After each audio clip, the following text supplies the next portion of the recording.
Assalamualaikum warahmatullahi wabarakatuh. Perkenalkan, nama saya Didik Jakarya. Di sini saya akan menjelaskan semiotika. Semiotika merupakan ilmu yang untuk mempelajari tanda-tanda fenomenal sosial budaya, termasuk karya sastra sebagai sistem tanda. Menurut Preminger tahun 1974 halaman 980. Dalam tanda mempunyai dua aspek, yaitu penanda dan petanda.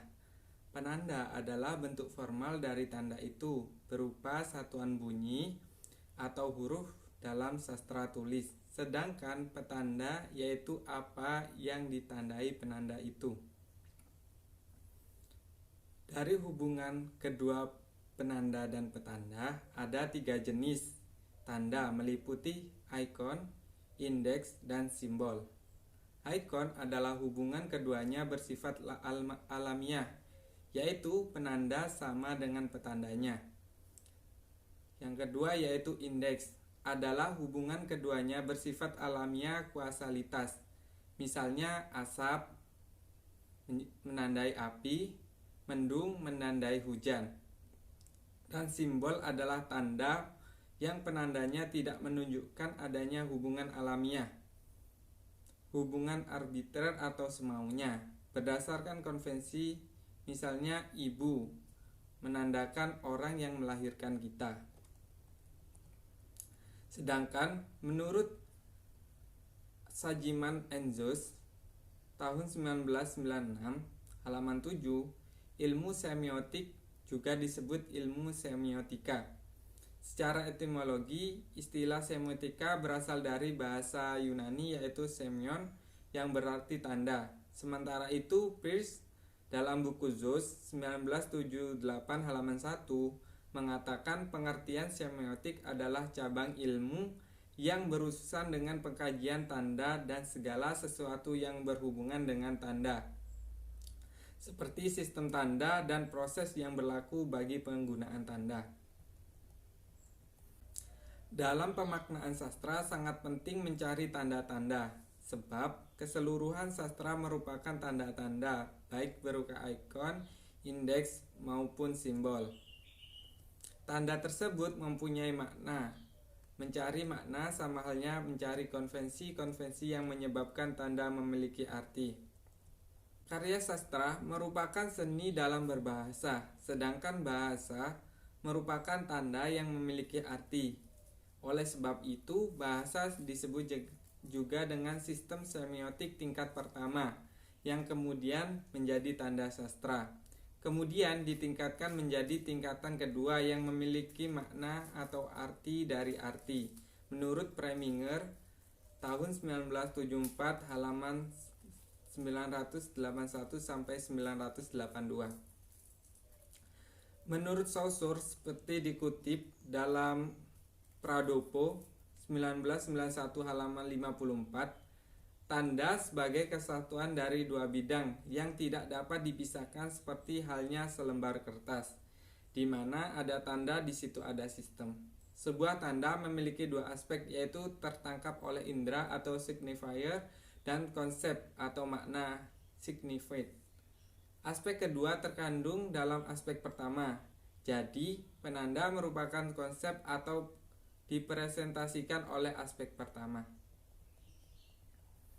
Petanda adalah gambaran mental, pikiran, atau konsep.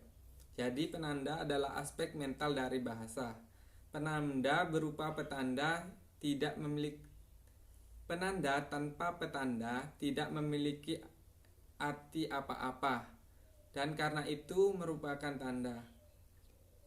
Dan sebaliknya, petanda tidak mungkin disampaikan atau ditangkap lepas dari penanda. Penanda dan petanda merupakan kesatuan seperti dua sisi pada selai kertas menurut Saussure. Sedangkan menurut Louis Himself, seorang penganut Saussure berpandangan bahwa sebuah tanda tidak hanya mengandung hubungan internal antara aspek material atau penanda dan aspek mental atau petanda, namun juga mengandung hubungan antara dirinya dan sebuah sistem yang lebih luas di luar dari dirinya. Juga masing-masing petanda dan penanda harus secara berturut-turut menjadi kemampuan dari ekspresi dan persepsi. Pengertian kontemporer dalam ilmu sejarah bermakna antara pelaku dengan penulis atau historiografi, di mana pernah mengalami peristiwa yang dikisahkan. Yang kedua yaitu kontemporer adalah masa kini, begitu dekat dengan pelaku atau penulis sejarah. Kontemporer bukanlah sebuah genre, tapi lebih kepada sebuah penandaan terhadap substansi ekspresi yang dikemukakan oleh senimannya. Menurut Dwi Marianto tahun 2000 halaman 189-193, seni kontemporer adalah karya seni yang ide bahasanya lebih banyak dipengaruhi refleksi kondisi yang diwarnai keadaan zaman, di mana budaya global menyeruak dengan menebarkan banyak pengaruh yang mendorong terjadinya perubahan dan perkembangan dalam masyarakat. Jadi, seni kontemporer harus dipandang dalam konteks tempat dan kondisi dari karya seni tersebut. Menurut buku Rivaldare, Semiotics of Poetry tahun 1978, ada hal penting yang harus diberikan dalam pemaknaan sastra, yakni 1. Puisi itu ekspresi tidak langsung menyatakan suatu hal dengan arti yang lain. Yang kedua yaitu pembacaan heuristik dan pembacaan reaktif atau hermeneutik. Yang ketiga yaitu matriks atau model dan varian-varian. Dan yang keempat yaitu hipogram. Dalam pemaknaan puisi diperlukan hal empat tersebut secara berturut. Sebagai contoh hasil analisis pada puisi Djoko Pinurbo yang berjudul Sajak Balsem dari Gusmus. Judul puisi dapat dikaji melalui tahapan semiotik, yaitu Gusmus bermakna simbolis yang dikorelasikan dengan penyair melalui aku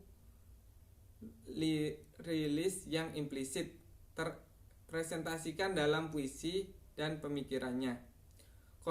Korelasi keduanya menunjukkan penafsiran bahwa kedua simbol tersebut sebagai wujud toleransi antar tokoh sekaligus umat Tuhan yang berkeyakinan berbeda, namun memandang perbedaan sebagai rahmat dan jalan menuju keindahan. Sajak balsem Gusmus sebagai simbol kehidupan yang saling bertoleransi di atas keyakinan yang seringkali dianggap sebagai polemik sosial. Melalui sajak balsem, penyair menerangkan bahwa permasalahan tentang keyakinan itu tidak perlu dibahas berlebihan karena tidak akan pernah bertemu dengan penyelesaian yang melegakan semua pihak seperti balsem.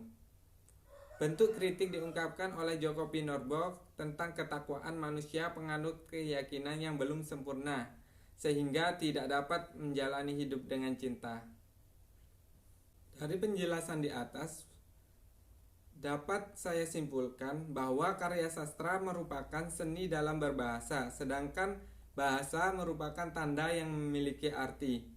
Oleh sebab itu, bahasa disebut juga dengan sistem semiotik tingkat pertama yang kemudian menjadi sistem semiotik tingkat kedua.